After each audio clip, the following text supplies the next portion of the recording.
Hello বন্ধুরা, একটা কথা প্রচলিত আছে যে নেতা হতে হলে জেল খাটতে হবে, মার খেতে হবে। এই কথাটির বাস্তব উদাহরণ হচ্ছে ডাকসুর সাবেক ভিপি নুরুল হক নূর। কারণ দিনের পর দিন আওয়ামী লীগের, ছাত্রলীগের মার খেতে খেতেই নেতা হয়েছেন তিনি। একটা সময় ছিল যখন আওয়ামী লীগের বিরুদ্ধে ভয়ে কেউ কথা বলতো না, কিন্তু ভিপি নুরুল হক নূর সেই শুরু থেকেই ছিলেন আওয়ামী লীগের বিরুদ্ধে সোচ্চার। কেউ তাকে বলেন ভিপি নূর, আবার কেউ বা তাকে বলেন বিকাশ নূর। তবে যে যাই বলুক, বাংলাদেশের তরুণদের একটা বিরাট অংশের আইডল হচ্ছেন নূর। বিগত 5 বছরে তাকে 11 বার হত্যার চেষ্টা করেছে ছাত্রলীগ, কিন্তু ভাগ্যক্রমে প্রত্যেকবারই তিনি বেঁচে যান। আপনি জেনে হয়তো অবাক হবেন, শৈশবে নূর তার বাবার সাথে খেতে কৃষিকাজ করেছিলেন এবং তার বাবার দোকানে বসে একটা সময় অর্থের অভাবে তা পর্যন্ত বিক্রি করেছেন তিনি। আজ স্টোরি বক্সের মাধ্যমে আমরা জানাবো নুরুল হক নূরের জীবনে নানা উত্থান পতন সম্পর্কে, তাই ভিডিওটি না টেনে সম্পূর্ণ দেখার অনুরোধ রইল। নুরুল হক নূর 1991 সালে বরিশাল বিভাগের পটুয়াখালী জেলার গলাচিপা উপজেলার চরবিশ্বাস ইউনিয়নে জন্মগ্রহণ করেন। তার পিতা ইদ্রিস হাওলাদার ছিলেন একজন কৃষক এবং টঙের দোকানদার। পরবর্তীতে তার বাবা 90-এর দশকে ইউপি মেম্বারও ছিলেন। ভিপি নূরেরা 3 ভাই ও 5 বোন।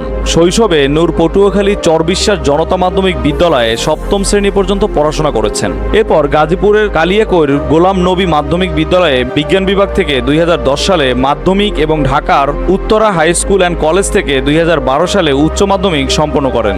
স্কুল জীবনে তিনি ছাত্রলীগের স্কুল কমিটির দপ্তর সম্পাদকও ছিলেন। তারপর 2013 থেকে 14 সেশনে ভর্তি হন ঢাকা বিশ্ববিদ্যালয়ের ইংরেজি বিভাগে। বিশ্ববিদ্যালয়ে ভর্তির পরেই হলে সিট পাওয়ার জন্য তিনি পুনরায় আবার ছাত্রলীগের রাজনীতিতে জড়িয়ে পড়েন। তিনি হাজী মোহাম্মদ মহসিন হলে ছাত্রলীগের উপমানব উন্নয়ন বিষয়ক সম্পাদক ছিলেন বলেও জানা যায়। বিশ্ববিদ্যালয়ে পড়াকালীন 2016 সালে নূর বিবাহ বন্ধনে আবদ্ধ হন। তার স্ত্রীর নাম মারিয়া আক্তার লুনা। ব্যক্তিগত জীবনে এই দম্পতির 2 কন্যা সন্তানের পিতা ও মাতা। তবে নূর প্রথম আলোচনাতে আসেন 2018 সালের। সেই সময় বাংলাদেশের সব ধরনের সরকারি চাকরিতে কোটার ভিত্তিতে নিয়োগের প্রচলিত ব্যবস্থা সংশোধনের দাবিতে তিনি নেতৃত্ব দেন এবং রাজপথে আন্দোলন করেন। এই আন্দোলন করতে গিয়ে তিনি বহুবার হামলার শিকার হয়েছেন। আর এই হামলার নেতৃত্বে ছিলেন তৎকালীন ছাত্রলীগের সাধারণ সম্পাদক গোলাম রাব্বানী। মার খেয়ে একবার শিক্ষকের পায়ের কাছে গিয়ে বাঁচার জন্য আকুতিও জানিয়েছিলেন তিনি।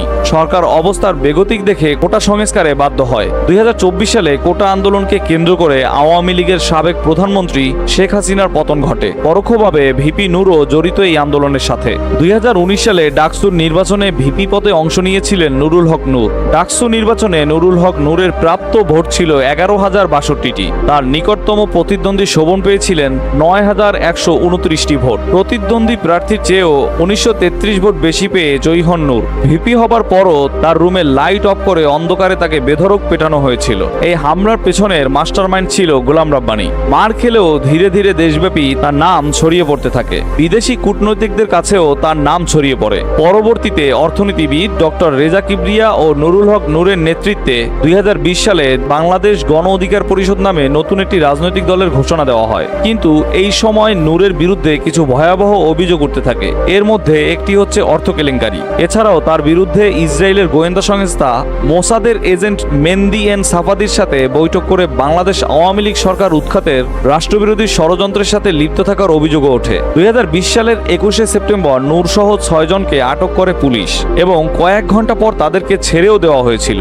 নূর সহ 6 জনের বিরুদ্ধে ঢাকা বিশ্ববিদ্যালয়ের এক ছাত্রী ধর্ষণের মামলা করেছিল আওয়ামী লীগ। সেই মামলার বিরুদ্ধে শাহবাগে নূর ও সাধারণ ছাত্ররা বিক্ষোভ করে। সেই বিক্ষোভ চলাকালীন তাদের আটক করা হয় এবং কিছুক্ষণ পরে মুচলেখা দিয়ে ছেড়ে দেওয়া হয়। যদিও পরবর্তীতে এই মামলাটি ভুয়া বলে প্রমাণিত হয়েছিল। 2023 সালের জুন মাসে গণ অধিকার পরিষদের রেষারেষির জেরে দলের সদস্য সচিব নুরুল হক নূর ও রাশেদ হককে অব্যাহতি ঘোষণা দেওয়া হয়। রেজা কিবরিয়াকে এই কাজে বাধ্য করে আওয়ামী লীগ। এই ঘটনায় নুরুল হক নূর ও রেজা কিবরিয়ার সম্পর্ক যাতে নষ্ট হয়, এটাই ছিল তাদের মূল লক্ষ্য। পরবর্তীতে গণ অধিকার পরিষদের এক অংশের কাউন্সিলে সভাপতি নির্বাচিত হন নুরুল হক নূর। প্রবাসীদের কাছ থেকে অর্থ সংগ্রহ এবং সেই অর্থের হিসাব না দেওয়া, সারা দেশ জুড়ে নেতাকর্মীদের অর্থের বিনিময়ে পদ দেওয়া, ইসরায়েলের সঙ্গে সম্পর্ক রাখা ও দেশটির কাছ থেকে আর্থিক সুবিধা নেওয়া সহ ডাকসুর সাবেক ভিপি ও গণ অধিকার পরিষদের সদস্য সচিব নুরুল হক নূরের বিরুদ্ধে একগুচ্ছ অভিযোগ সামনে এসেছে।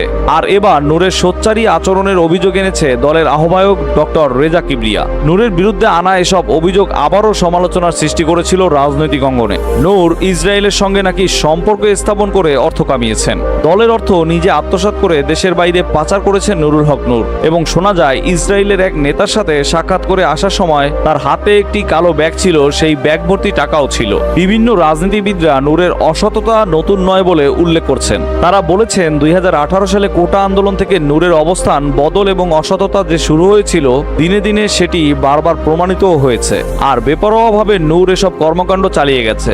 নূরের এমন লোভী আচরণই তার সঙ্গ ছেড়েছিলেন তার অন্যতম সঙ্গী রাশেদ খান। ডাকসুর ভিপির দায়িত্ব নেওয়ার পরই 2019 সালে তার বিপক্ষে অর্থ আত্মসাতের অভিযোগ ওঠে। ঢাকা বিশ্ববিদ্যালয় থেকে ডাকসুর জন্য ভিপিকে 5 লাখ টাকা দেওয়া হয়েছিল, কিন্তু তিনি কোনো কাজ করেননি। এছাড়াও আন্দোলনের জন্য বিএনপির এক নেতার সাথে অর্থ সহায়তার বিষয়ে নূরের ফোনালাপও ফাঁস হয়। এছাড়াও বিভিন্ন বিএনপির নেতাদের থেকে টাকা নিতেন নুরুল হক নূর। তবে অনেকেই বলেন নূরের বিরুদ্ধে আনা বেশিরভাগ অভিযোগই আওয়ামী লীগের আনা প্রোপাগান্ডা, কারণ বেশিরভাগ অভিযোগই প্রমাণিত হয়নি। আওয়ামী লীগ সরকার পতনের পর 2024 সালের 2রা সেপ্টেম্বর বাংলাদেশ জাতীয় নির্বাচন কমিশন ভিপি নুরুল হক নূরের রাজনৈতিক দল গণ অধিকার পরিষদকে জাতীয় মার্কা হিসেবে ট্র্যাক দিয়েছেন। মার্কা পেয়ে তিনি বলেন, এটা একেবারেই জনগণের সাথে মিশে আছে এবং সারা দেশের সবাই চিনে ও কাজের সাথে সম্পৃক্ত এই প্রতীকটি পেয়ে আমি খুবই খুশি। বন্ধুরা, সাহসী উদীয়মান তরুণদের পছন্দের নেতা ভিপি নুরুল হক নূরকে আপনাদের কাছে কেমন লাগে তা আমাদেরকে কমেন্টের মাধ্যমে জানাতে ভুলবেন না। ভিডিওটি ভালো লেগে থাকলে লাইক, শেয়ার এবং সাবস্ক্রাইব করে স্টোরি বক্সের পাশেই থাকুন।